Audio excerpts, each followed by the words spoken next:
अब जैसे पुण्यात्माओं ये त्योहार मनाए जाते हैं, एक भक्त कह रहा था, एक नहीं बहुत से ऐसे भक्त में मिलते हैं, एक दो याद रह जाता है। उसने बताया था जब दीक्षा लेने आए किसी भक्त के माध्यम से साथ आए वो, उन्होंने बताया जी हमने आज 10 वर्ष हो गए कोई त्योहार नहीं मना लिया। कारण क्या है कि कभी तो हमारा एक 5-4 मेरे चाचा ताऊ 5-6 भाई थे, उनमें कभी तो किसी की मृत्यु हो जाती है, किसी खास जवान की, कोई बहन विधवा हो जाती है या घर का सदस्य मर जाता है। हमने 10 वर्ष हो गए कोई त्योहार नहीं बना लिया। तो पुण्यात्माओं अब वो त्योहार क्यों नहीं मना रहे? और जिनके यहाँ बिजली ना गिरी है वो नाचें गाँव बकवाद करें, खाक त्योहार यहाँ पर तो परमात्मा कहते हैं कि यदि आपको समर्थ की शरण मिल गई फिर तो यहां आप खुशी मना सकते हो, और वो खुशी भी राम नाम में, भक्ति में। आपका ये त्योहार है सत्संग में आना, परमात्मा की भक्ति करो, सेवा करो, सिमरन करो, दान करो जैसा आपके हाथ से छूटे। तो ये आपकी जो है ना त्योहार है। इसके अतिरिक्त आप क्या देखा दास ने, ये होली मनाते हैं। होली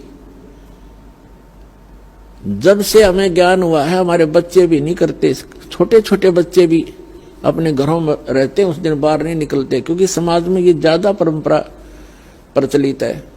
तो उस दिन क्या करेंगे, गंदा पानी, रेत, गांवों में तो बहुत बुरा हाल है, और लाल मुंह कर लेंगे बांदर की तरह, सारे दिन धक्के खांदे आंडे, और हम अपना बैठ कर भजन करें दरवाजा बंद करके।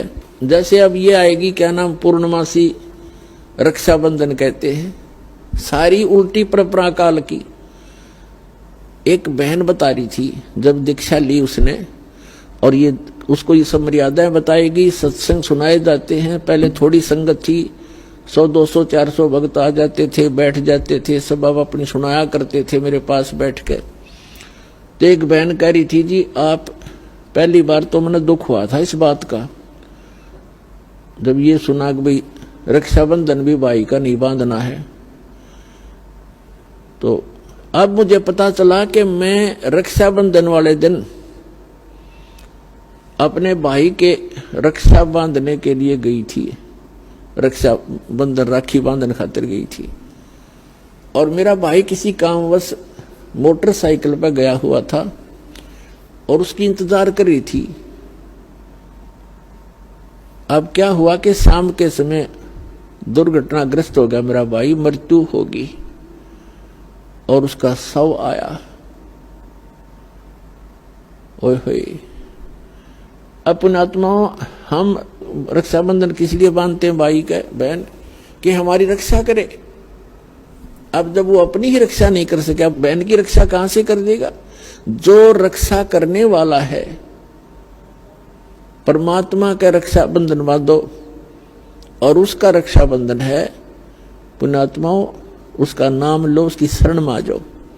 भाई की भी रक्षा और बहन की भी रक्षा, बच्चों की भी रक्षा, अपनी भी रक्षा, पति पत्नी की भी रक्षा। तो हम भूल चुके हैं इन परंपराओं में, परमात्मा को भूल गए और अपने ही इस मकड़ी वाले जाल में फंस कर जीवन नाश कर जाते हैं। तो पुण्यात्माओं इन परंपराओं से हमने वापस होना पड़ेगा और उसी मार्ग पर आए। हम जैसे सफर कर रहे हैं तो सफर के अंदर ज्यादा सामान लेकर के नहीं चला जा सकता। तो ये जितनी परंपराएं हैं ये हमने लाद रखी है बेमतलब की, इनसे हल्का होकर ही हम इस सफर पर सफल होंगे और इनको हटाना होगा। अब आप देखते हो कोई भी त्योहार है, 2 किलो मिठाई लेके कोई इधर भाग रहा है, कोई इधर भाग रहा है, और एक परंपरा बना दी कि इतना सामान तो उस दिन लेके जाना पड़ेगा।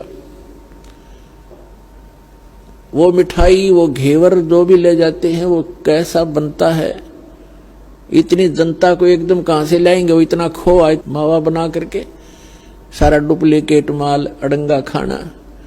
तो पुण्यात्माओं पहले इस लोक में ये खुशी मनाने का स्थान नहीं है।